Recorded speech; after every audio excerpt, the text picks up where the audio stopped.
Nous étions tous complètement consternés. Comment un truc pareil avait-il pu se produire? Parce que, théoriquement, oui, c'était possible, mais se retrouver concrètement avec un toit au fond du réservoir, ça, on ne l'aurait pas imaginé. Et surtout, il allait falloir sérieusement se retrousser les manches et se creuser les méninges pour fournir une explication. Scène de ménage ou scène de crime, histoire d'amour ou déchirure, les relations managériales ne sont pas toujours un long fleuve tranquille. Vous êtes un dirigeant aguerri ou en devenir? Dans ce podcast, à chaque épisode, je vous raconte une histoire que j'ai vécue ou dont j'ai été témoin. Ou bien ce sera avec un de mes invités. Et de toute bonne histoire, il y a un enseignement à tirer. Aujourd'hui, je vais vous parler d'une pathologie malheureusement trop courante, que j'appelle l'amnésie managériale et de ses conséquences. Ce jour-là, donc, toute l'équipe de maintenance était en train de se creuser les méninges et d'essayer de trouver comment on allait se sortir de cette situation. Avec un toit au fond du réservoir, il y avait juste Christian, que j'observais du coin de l'œil et qui, depuis le début de toute cette histoire, me paraissait un peu bizarre. Alors, comme nous, il était atterré, mais je sentais en plus derrière une certaine forme de tristesse. Alors, était-ce dû au fait que, en tant que responsable de la zone, il s'attendait à ce que ça lui tombe dessus, ou y avait-il autre chose derrière? Pour remonter sur toute l'histoire, peut-être qu'il faut que je commence par vous expliquer ce qu'est un réservoir à toit flottant. Lorsque vous avez circulé à proximité de dépôts de carburant ou de sites qui stockent des hydrocarbures, vous avez sans doute déjà vu ces très grands réservoirs et qui ont un toit à leur sommet. Mais il faut savoir que ce toit, en fait, flotte, pour beaucoup, à la surface du réservoir. Alors, pourquoi ce choix technologique? Eh bien, c'est pour, de manière simple, éviter que se forme entre la surface du liquide et le toit une poche de gaz qui serait susceptible d'amener des surpressions et des incidents, voire des accidents. Le problème, c'est que si à un moment donné, pour une raison ou pour une autre, le liquide vient à passer au-dessus du toit, eh bien, il se passe ce qui se passe pour tout bon solide plongé dans un liquide, il coule. Et c'était ce qui venait de nous arriver. Pour éviter le suraccident, comme on dit, pour éviter qu'on ait plus de problèmes, la première chose qu'il allait falloir faire, c'était de vider le réservoir et de transvaser le plus possible les produits vers un autre. Ensuite, il allait falloir nettoyer tout ça, le purger des dépôts et des résidus qu'il pouvait y avoir au fond. Il allait falloir ensuite bien nettoyer le toit en lui-même, qui, avec un peu de chance, ne serait pas trop coincé en position scabreuse. On pouvait espérer un petit peu de chance, on n'y comptait pas trop, mais bon, on pouvait espérer. Il allait ensuite falloir évaluer les dégâts, faire des dossiers auprès des assurances, faire des dossiers d'analyse d'accidents, expliquer tout ça au CHSCT, expliquer tout ça à notre direction, expliquer tout ça à l'actionnaire, expliquer tout ça à nos familles qui n'allaient pas nous voir pendant un certain nombre de jours parce qu'il fallait qu'on traite ce bazar. Bref, on avait beaucoup d'explications à donner et pas l'ombre d'une réponse pour l'instant.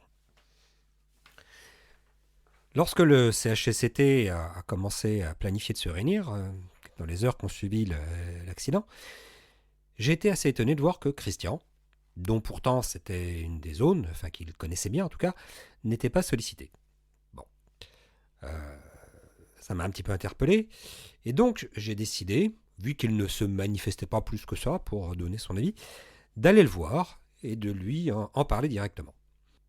Après m'avoir un petit peu sondé sur mes intentions, parce que le bonhomme était fin, il m'a regardé en disant « Mais Thibaut, qu'est-ce que tu crois que l'on va apprendre de ces CHSCT ?»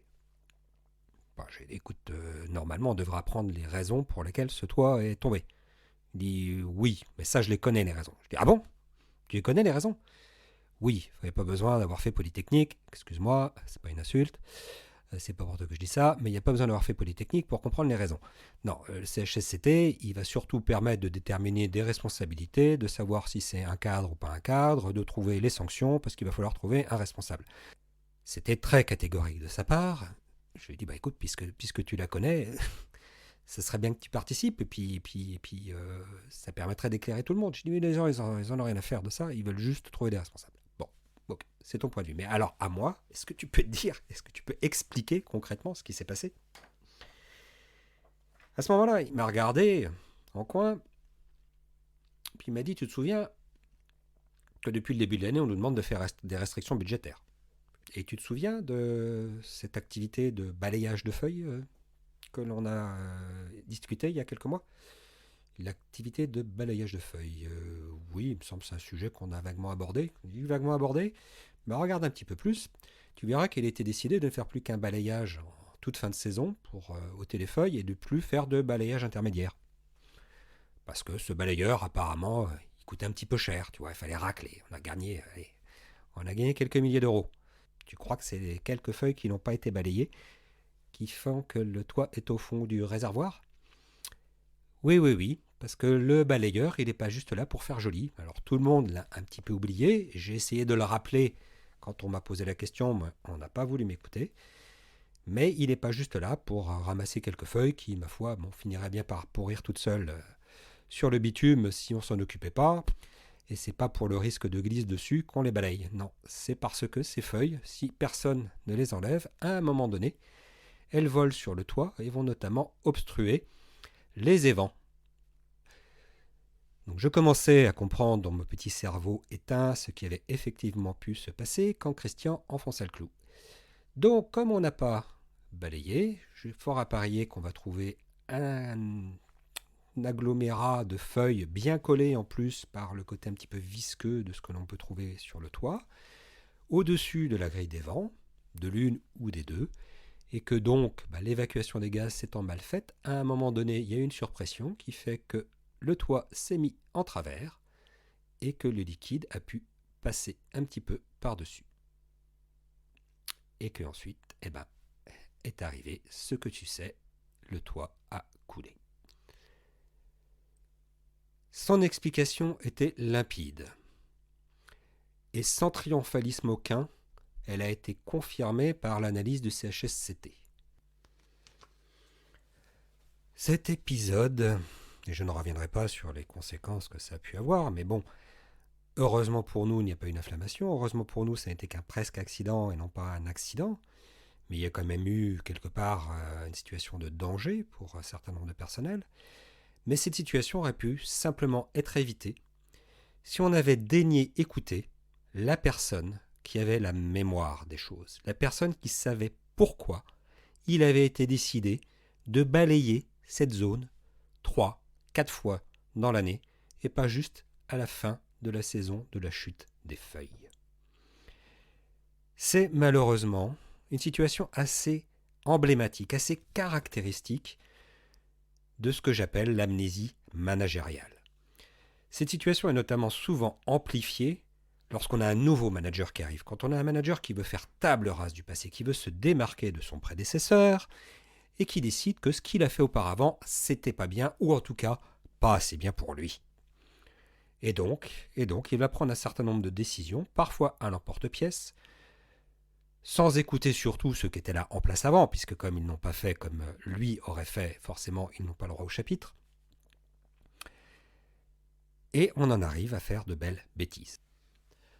Alors, posez-vous la question, qu'est-ce que peut faire un manager? Qu'est-ce que vous pouvez faire si comme manager vous êtes arrivé ou comme dirigeant vous arrivez sur une nouvelle organisation que vous devez reprendre en main? D'ailleurs ce terme-là est quand même assez caractéristique, reprendre en main. C'est genre, avant elle n'était pas tenue, quoi. Avant moi, personne ne s'en occupait. C'est malheureusement ce que pensent beaucoup de managers. Et donc comment faire pour éviter cet écueil, pour ne pas, à un moment donné, détricoter quelque chose qui a du sens et vous exposer du coup à ce genre de bêtises. J'ai beaucoup réfléchi de mon côté. On n'est pas obligé d'avoir la science infuse et de tout deviner. Mais il y a un truc qui marche quand même vachement bien, c'est de poser des questions aux gens. De poser des questions aux gens qui sont en place, de prendre le temps de faire la tournée des popotes, de prendre le temps de les écouter, de quand vous savez pas, dire écoute, qu'est-ce que t'en penses, toi? Pourquoi ça c'est en place? Est-ce que tu te souviens? Clairement, est-ce que tu te souviens pourquoi ça a été décidé de faire comme ça? Parce qu'avant de changer, j'aimerais savoir. Alors, Attention, parfois il y aurait certaines formes de conservatisme, il faudra aussi être suffisamment fin pour distinguer ce qui est le vrai argument. Là, en l'occurrence, on balaye les feuilles parce que sinon les feuilles elles vont boucher les évents, c'est un vrai argument, de ce qui peut être éventuellement parfois un rideau de fumée pour pas bouger les pratiques. Mais la seule chose qu'on risque, comme je disais, c'est vraiment d'apprendre des choses et d'éviter de faire des bêtises. Donc comment lutter contre cette amnésie managériale en entreprise ? C'est déjà d'avoir des managers qui sont conscients de besoin d'écouter et qui prennent ce temps-là. Donc ça signifie aussi qu'il faut que ces managers aient le temps. S'ils sont uniquement positionnés sur des objectifs très très court-termistes, genre opération coup de poing, cost-killing, etc., on risque d'avoir des petits soucis. Alors ça paraît simple, dit comme ça, effectivement, et en même temps, écouter, ça s'apprend.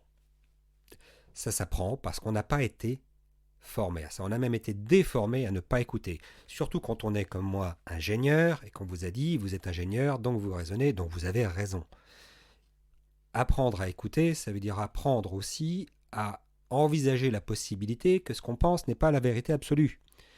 C'est s'écouter en ayant dans l'idée que peut-être le fait d'écouter va me faire changer d'avis. Si c'est écouter pour dire bon, je vous ai écouté maintenant, de toute façon j'en ai rien à faire et je vais faire comme je pensais avant, ce n'est pas écouter. C'est même pas entendre, c'est donner le change. Et donc écouter, ça s'apprend. Écouter, ça s'apprend avec cette idée aussi de se mettre dans la posture de l'autre, d'être vraiment dans une écoute active, de comprendre ce qui peut le motiver dans ce qu'il dit. Pour ça, il y a un certain nombre d'approches, un certain nombre d'apprentissages à faire. Je ne trouve pas d'autres mots, il y a un certain nombre d'apprentissages à faire. Par exemple, celui qu'on propose dans l'atelier « Crée ton manager », qui a pour but de vraiment travailler sur les relations managériales et sortir des postures toutes plaquées que l'on se donne à endosser des costumes qui ne sont pas forcément les nôtres. Voilà ce que je voulais vous partager dans cet épisode. La petite histoire d'Irak Christian était très très affectée en fait. J'avais trouvé le Christian très affecté, non pas par le fait qu'on ne l'ait pas écouté, mais par ce sentiment de gâchis. Le sentiment de gâchis qu'il avait ressenti le jour où ça s'était passé. Parce qu'au bout du compte, ça aurait vraiment pas été difficile d'éviter cet accident. Voilà pour aujourd'hui. Pour découvrir d'autres histoires de management, je vous invite à vous rendre sur le site d'Ayotl, www.ayotl.fr. Dans le prochain épisode, je recevrai ma première invitée, Nadia Duvaux, du cabinet d'architectes Duvaux-Davim. Elle nous parlera de ce qu'il se passe lorsque l'on devient le patron d'une boîte dont on a été auparavant un des collaborateurs. Et pour être sûr de ne pas louper cet épisode, abonnez-vous au podcast Scène de Management. À très bientôt.